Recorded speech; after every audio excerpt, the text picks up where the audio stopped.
Theft. Judge,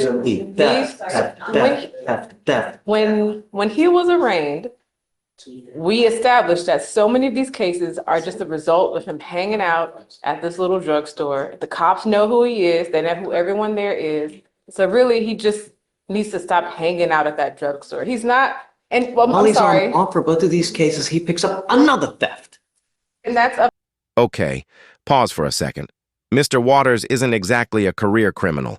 We're talking curfew breaks and trespass at a local drugstore. But here's the kicker. The location is basically a magnet for trouble. Is this a legal issue or a location issue? Let me know what you think in the comments. Upstairs a felony, and right now the offer is 18 months state jail. So he's dealing with that right now.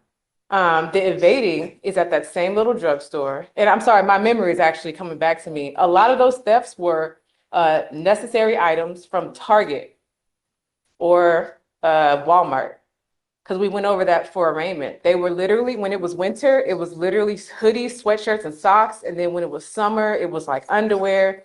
Most of those thefts are necessary items. When I was appointed, we got him a social worker through the MAC and housing through Search. And his girlfriend was pregnant at the time. She was only like 2 months pregnant. This is where things get layered. Stealing hoodies and socks from Walmart? That's not high-level theft. That's survival mode. It doesn't excuse the crime, but it shifts the conversation. What should the justice system do when crime meets poverty head-on? Now she's pretty much due. They have housing that they got through the services we were able to provide. He hasn't picked up any new cases because right now they're barely making ends meet, but they are making ends meet. They're still together. She relies on him to go to their appointments.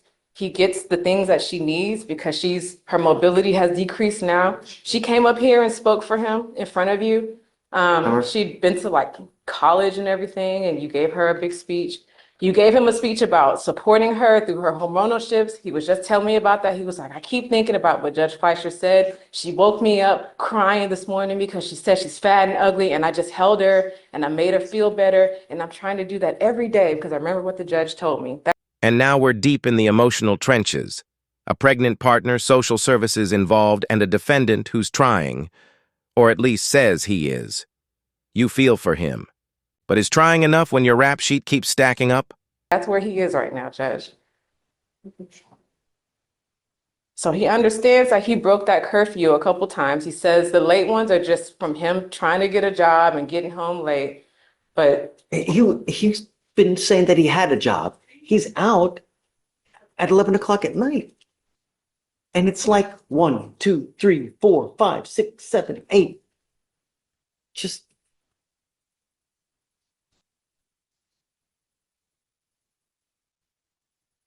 he's still got the felony pending. He's ready to resolve these.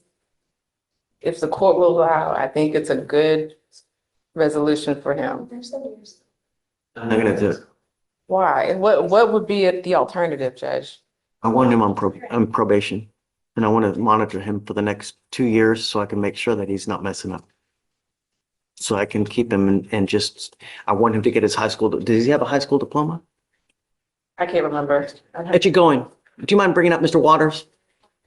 If we have to do that, can you not revoke his bond so that he and I can talk about it while not under the strain of my bond's going to be revoked, so I'm going to spend the night in jail if I don't get this plea done? Can we not revoke his bond?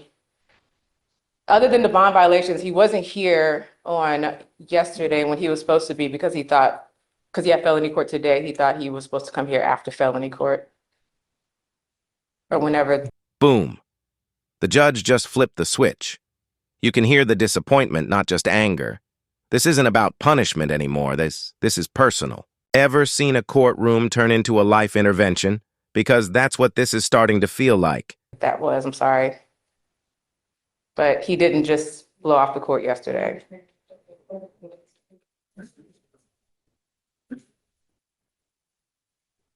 I'm very upset with you. Very, very upset. I thought we had things going. I'm sorry, Judge. I thought we had things going right. You've been doing well. And now you've got this bond violation where you're doing whatever the hell you want to do again. Don't work like that. And I don't know what I need to do to get your attention that at this stage in your life, it's not about what you want to do. It's about complying with bond conditions.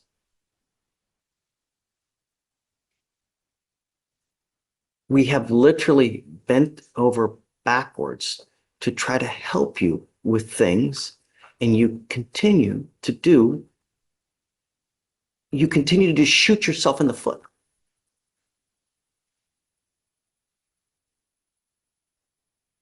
Your lawyer, Miss Hawkins, wants to plead you guilty now because you have a warrant. I'm done with this revolving door of you picking up a case and getting out. Picking up a case, getting out. You now, Mr. Waters, have 1, 2, 3, 4, 5, 6, 7, 8, 9, 10, 11, 12, 13. Cap, man. That's cap. I'm gonna fight for my life, man. That's cap, man. I've been by my baby mama's side, man.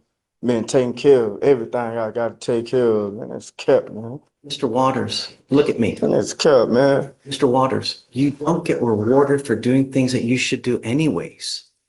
You know what I gotta It's do? meaning what you're doing is great and it keeps you out of jail. But do you want me to pat you on the back for doing what you should be doing anyways? I ain't asking. Man, I ain't asking.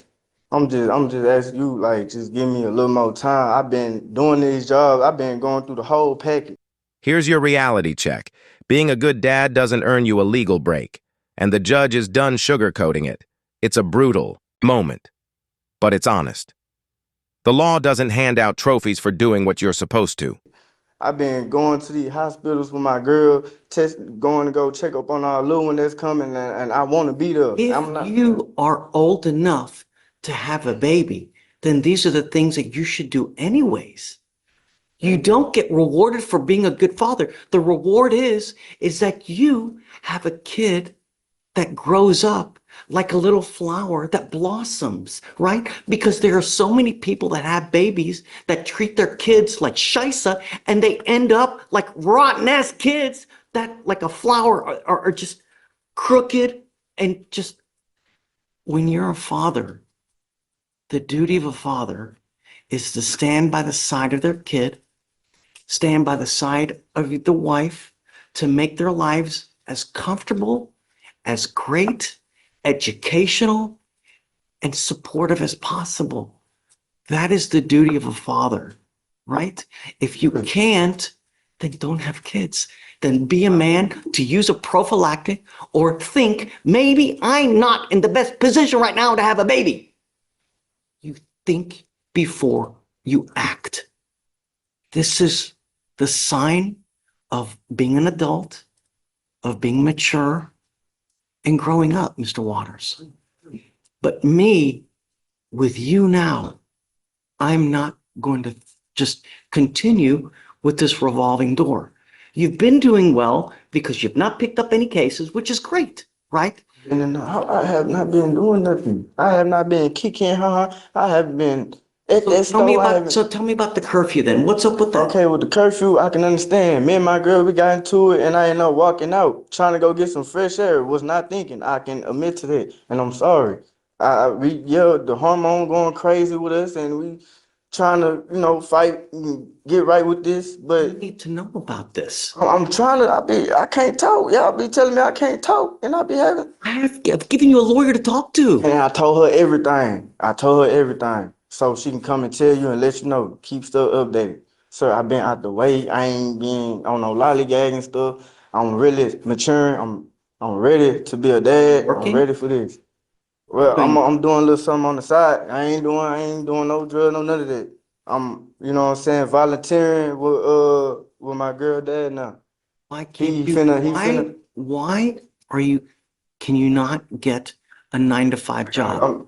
with my 9 to 5, I gotta have my ID and stuff, and I'm working with search, my housing people. They got me my apartment. They finna give me my social security card and my ID card, and that's all I need so I can go ahead and get on. Second, what we working This is what slow justice looks like. Baby steps, literally. The judge isn't throwing him in jail yet. Instead, he's giving him one. Week to get his ID. And in court? That kind of grace period is practically a miracle. Think he'll make it? on this? Yeah, so first he was with Search to just get housing. At first they didn't have housing, so he has an apartment and everything now. I'm not sure like the step by step how everything progresses, but he does still work with them. I've actually spoken with his officer, your case manager. He also had a social worker assigned with MAC. They were informed that he is working with Search, so they just kind of check in here and there, but they won't like also work with him because he's also working with Search, but they'll just make sure things are okay. So he is still working with Search and has a case manager with them and has housing now. I wasn't aware of the ID issues or anything. Not being telling them, This send is me applications. what we're going to do now is we're going to work on this in extremely slow baby steps. I want you now to go get your ID. I want you to get your ID. And I'm going to give you a week for you to go get it. Do you understand? Yes, sir. Yes, sir. If you are not back here in a week with your ID, it's not going to go well. After we get your ID, then you and I are going to work together to get you a job. A 9 to 5 job where you're working every single day. Because if you are about to have a baby, that baby needs food, that baby needs clothes, and the only way you get that is by working. And I'm not talking about these side jobs here, there. No, an actual Sir. job. Do you understand? I'm going to reinstate your bond right now with the expectation that you're going to get your ID. If you don't, it's really not going to go well. Thank you, Judge.